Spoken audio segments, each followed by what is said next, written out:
साथियों नमस्कार, मैं विक्की कुमार इस वीडियो में आप सभी का स्वागत करता हूं। दोस्तों, आज मैं जुडिशरी को लेकर के ऐसी बातें करने जा रहा हूं जो अगर पूरी हो गई तो जुडिशरी के इतिहास में आमूल-चूल परिवर्तन माना जाएगा। दोस्तों, ये एक क्रांतिकारी बदलाव होगा और ये कहने वाले कोई और नहीं, खुद chief justice of India Suryakant हैं। उन्होंने ऐसी बात कह दी है और सिर्फ इतना ही नहीं दोस्तों, आपको यह जानकर आश्चर्य होगा कि जुडिशरी को लेकर प्रधानमंत्री मोदी का जो सपना रहा है उसके पूरा होने के संकेत भी आप दिखाई दे रहे हैं। अब यह भी सवाल हो सकता है कि भाई जो चीफ जस्टिस ऑफ इंडिया हैं सूर्यकांत, क्या वो पीएम मोदी का सपना पूरा करने के लिए आए हैं या कर रहे हैं? आखिर क्या है वो?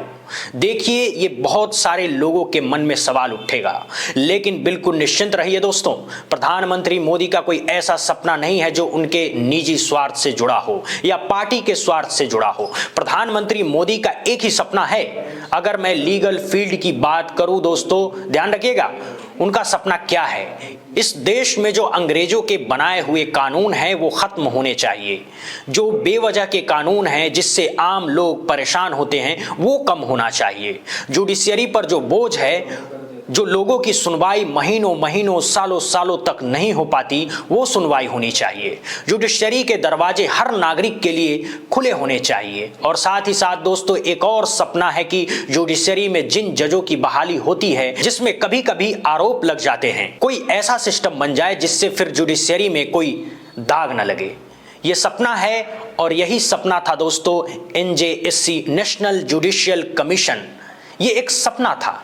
क्या सपना था? अभी इसी को डिकोड करूंगा, क्योंकि सरकार बनने के बाद उन्होंने जो कानून बनाया था उसको सुप्रीम कोर्ट ने खारिज कर दिया था और अब जाकर के चीफ जस्टिस ऑफ इंडिया उन्होंने इस संदर्भ में एक बहुत बड़ी बात कही है।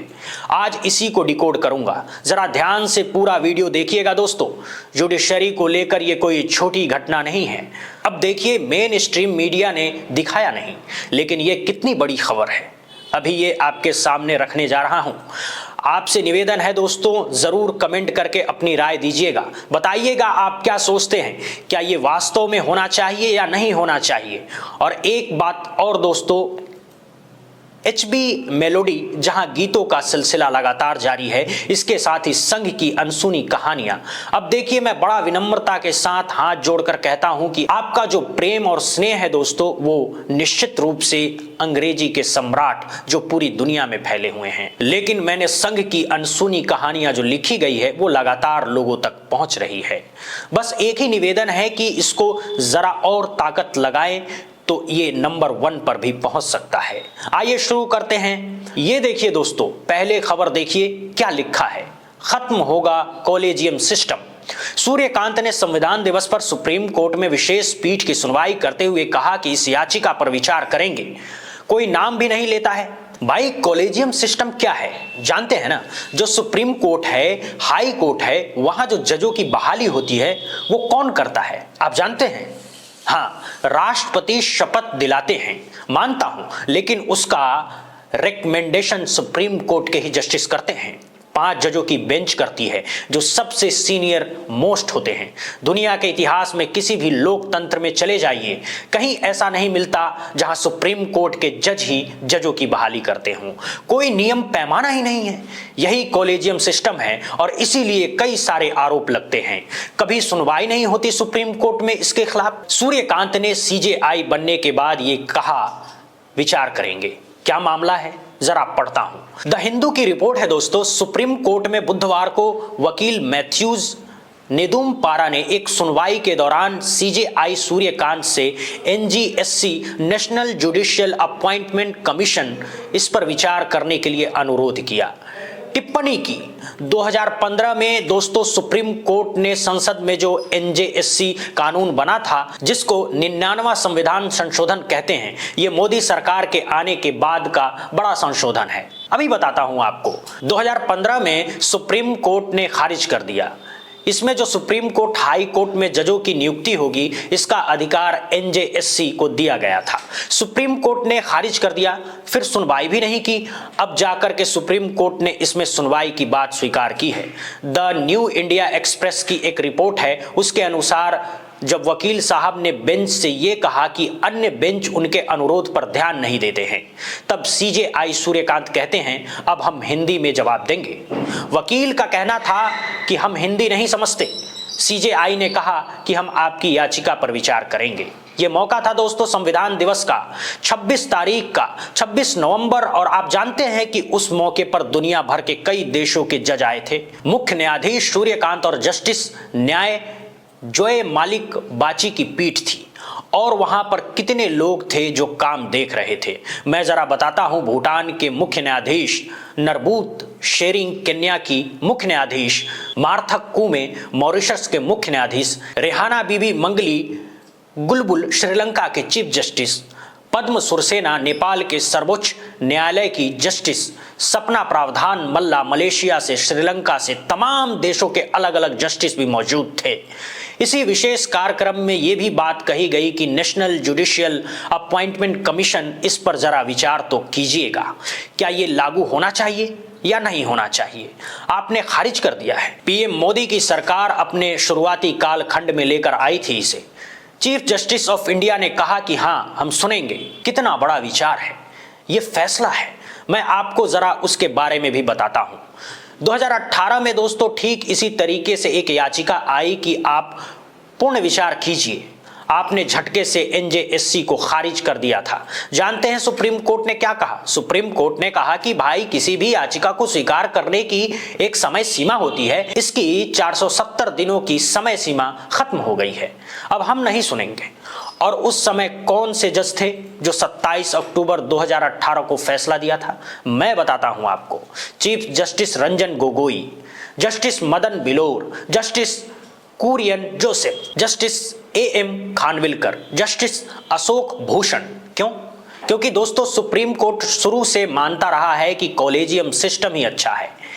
एनजेसी हम नहीं मानेंगे। सुप्रीम कोर्ट का मानना है कि किसी भी संस्था का दखल नहीं होना चाहिए, कहीं से भी नहीं होना चाहिए। एनजीएससी में भी प्रावधान है कि भाई सुप्रीम कोर्ट के भी 3 जज रहेंगे, उसके अलावे भी लोग रहेंगे जो विशेषज्ञ हैं, कानून मंत्री रहेंगे। लेकिन सुप्रीम कोर्ट ये मानने को तैयार ही नहीं है कि कॉलेजियम से अतिरिक्त कुछ अच्छी चीजें हो सकती हैं। और आप एक बात याद रखिए दोस्तों, संविधान में इसकी कोई परिकल्पना नहीं है। संविधान में कॉलेजियम की कोई व्यवस्था ही नहीं है। ये सुप्रीम कोर्ट ने तो खुद से कर लिया है। कॉलेजियम की कोई चर्चा नहीं, लेकिन सुप्रीम कोर्ट कभी नहीं मानता है, किसी भी समय नहीं मानता है। अच्छा, कॉलेजियम में 5 जजों की जो सबसे सीनियर जज होते हैं ना, चीफ जस्टिस ऑफ इंडिया के साथ वो सारे बैठते हैं और वही तय करते हैं। अब मैं आपको जरा कुछ उदाहरण देता हूं दोस्तों। ये जो कानून आया था ना, प्रधानमंत्री मोदी की जब सरकार आई थी, तब 14 अगस्त 2014 को पार्लियामेंट ने इसको सर्वसहमति से पारित किया था। याद रखिए भाई, 283 ही तो सदस्य थे। ये संविधान संशोधन है, 2/3 बहुमत चाहिए। पहली बार ऐसा दिखा कि मोदी सरकार लेकर आई है। अच्छा, सर्वसहमति से पारित हो गया, ये वो कानून है। और जैसे ही सुप्रीम कोर्ट में गया, अक्टूबर 2015 में एक ऐसा कानून को निरस्त कर दिया गया जिसको संसद ने सर्वसम्मति से पारित किया। 16 विधानसभाओं ने पारित किया। कौन कौन से जज थे, मैं जरा आपको नाम बताता हूं। Justice JS. केहर, वही चीफ जस्टिस, वो उनकी अध्यक्षता में थी। Justice J Chelameswar, justice Madan बिलोर, justice Kurian Joseph, justice A K. Goyal, इन लोगों ने खारिज कर दिया। मैं आपको बताता हूं दोस्तों, ये वो विधेयक हैं जो 14 अगस्त 2014 को पारित हुआ और 28 दिसंबर 2014 तक 16 राज्यों की विधानसभाओं ने पारित करके राष्ट्रपति को भेज दिया। 16 राज्य। इस तरह के संविधान संशोधन में यह प्रावधान होता है कि आपको राज्यों की भी स्वीकृति लेनी पड़ेगी और इसके बाद जाकर 31 दिसंबर 2014 को राष्ट्रपति ने मंजूरी दी और तब जाकर यह कानून बन गया। लेकिन हुआ क्या कि चाहे तो पूरी की पूरी संसद पारित कर लें, सारे विधानसभा पारित कर दें, सुप्रीम कोर्ट के जज उसको खारिज कर देते हैं। भाई, संविधान में क्या कहा गया है? संविधान के संशोधन का अधिकार संसद को दिया गया है। सुप्रीम कोर्ट सर्वशक्तिमान हो गया, उसने सबको रद्द कर दिया, असंवैधानिक घोषित कर दी। इसीलिए लगातार सवाल उठते रहे हैं कि आप एनजेएसी जो एक प्रॉपर तरीका है, प्रक्रिया, आप क्यों खारिज कर रहे हैं? लेकिन इस बीच दोस्तों आप जानते हैं कि एक मामला आया जिसमें दिल्ली हाई कोर्ट के जज यशवंत वर्मा के घर जले हुए नोटों की बोरियां मिली। फिर सवाल उठा कि आखिर आप किसके प्रति जिम्मेवार हैं, क्या करेंगे? लोग ने मांग उठाई कि इस कॉलेजियम सिस्टम को बदल दिया जाए, खत्म कीजिए। सुप्रीम कोर्ट के कॉलेजियम सिस्टम पर आम लोगों ने ही नहीं दोस्तों, उस समय उपराष्ट्रपति धनखड़ साहब उन्होंने किस तरीके से गंभीर सवाल उठाए आप सोचिए। कहा कि लोकतंत्र में मूल्यों का ये विरोधी है। उपराष्ट्रपति धनखड़ साहब ने इतने तीखे सवाल किए दोस्तों, वो तो बार बार पूछ रहे थे कि ये कौन सा सिस्टम है भाई कि जिसमें जज के घर नोटों की बोरियां मिल गई, एक एफआईआर तक दर्ज नहीं होगी, कोई कार्रवाई नहीं, कोई करने वाला कुछ भी नहीं। और तभी जाकर के दोस्तों सुप्रीम कोर्ट ने इस पर जांच बिठाई, फैसला किया। फैसला क्या करेंगे? उनके पास तो कोई अधिकार ही नहीं, संविधान ने ये अधिकार ही नहीं दिया उनको। फिर उन्होंने सारे वीडियोज को सार्वजनिक किया और आखिरकार सुप्रीम कोर्ट ने महाभियोग लाने का प्रस्ताव संसद में भेज दिया कि आप इनके खिलाफ महाभियोग का प्रस्ताव लाइए। प्रधानमंत्री मोदी की सरकार ने 12 अगस्त 2025 को लोकसभा में इसे स्वीकार किया गया। 3 सदस्यों की जांच कमेटी बनाई गई। क्यों? क्योंकि जस्टिस यशवंत वर्मा की घटना ने सिर्फ सुप्रीम कोर्ट को शर्मसार नहीं किया दोस्तों, बल्कि देश भर में एक गुस्सा व्याप्त हो गया। लोगों ने सवाल उठाया कि आप क्यों एनजेएससी को स्वीकार नहीं करते। आज जस्टिस सूर्यकांत ने दोस्तों, चीफ जस्टिस इंडिया ने इस बात पर मुहर लगाई है कि इसको स्वीकार करते हैं, याचिका स्वीकार करते हैं, सुनवाई करेंगे। और आप तो देख ही रहे हैं दोस्तों कि 2 जजों की खंडपीठ ने क्या किया था।